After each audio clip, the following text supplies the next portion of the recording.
भक्ति का संकेत देते हैं। भक्ति ये दो प्रकार, कपि प्रवृत्ति और मार्जार प्रवृत्ति। आपने बंदर देखे यहाँ हैं, चित्रकूट में तो देखे ही होंगे।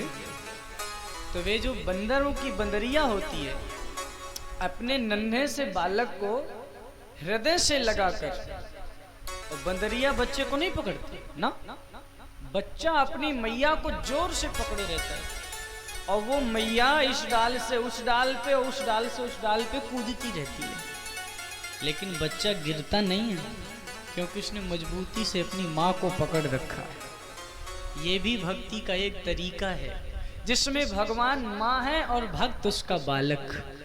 भगवान कहते कि यार मुझे कूदना बहुत पड़ता है संसार के कामों में, इधर से उधर, उधर से इधर, इसलिए मैं तो तुझे नहीं पकड़ सकता, अच्छा होगा तू मुझे पकड़ ले, लेकिन जरा मजबूती से पकड़ना, क्योंकि मुझे कूदना फांदना, और मजबूती से पकड़े रहेगा यदि तू, तो मैं तुझे तेरी मंजिल तक जरूर पहुंचा दूंगा।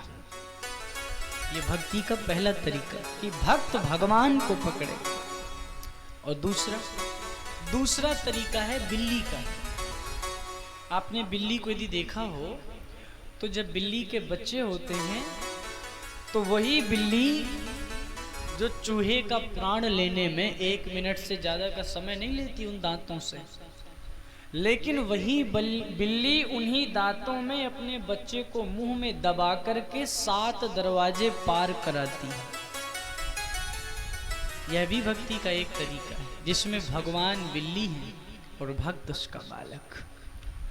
ठाकुर जी कहते कि तू मुझे नहीं पकड़ सकता तो कोई बात नहीं, सर्वधर्मान परित्यज्य मामेकम शरणम व्रज।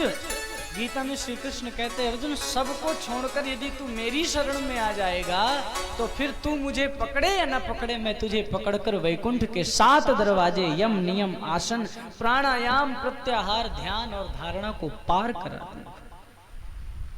तो इन 2 प्रकार की भक्तियों में कोई एक कर लें, चाहे आप भगवान को पकड़ लें और चाहे ऐसी भावना उत्पन्न करें कि भगवान हमें पकड़ लें। तो सतम विहाय भोक्तव्यम। अच्छा, बंदरों की बात में एक बात और सुन लें। बंदर 2 जगह के बड़े मशहूर है, एक है श्री चित्रकूट धाम, दूसरे श्री वृंदावन धाम, और दोनों बंदरों में भिन्नता है, अंतर है। चित्रकूट का बंदर मुट्ठी खोल देता है, कुछ लिए हो आप हाथ में तो वो खोल देगा। वो हमें ज्ञान दे रहा है, मुट्ठी बांधे आया जग में, हाथ पसारे जाएगा रे, आया तो बांध कर है, जाना तो खोल कर, इसलिए खोल कर चलो। और वृंदावन के बंदर चश्मा चुराते हैं, ऊपर अट्टालिकाओं में बैठे होते हैं, वो आप चश्मा लगाए हैं तो जरा सावधान रहिए, वृंदावन वो आएगा और आपका सिर्फ चश्मा ही लेगा, फिर आप उसे खाने को दो तो वापस कर दे तो अच्छी बात। कहीं ना कहीं वह भी हमें शिक्षा दे रहा है, चश्मा दूसरी नजर है।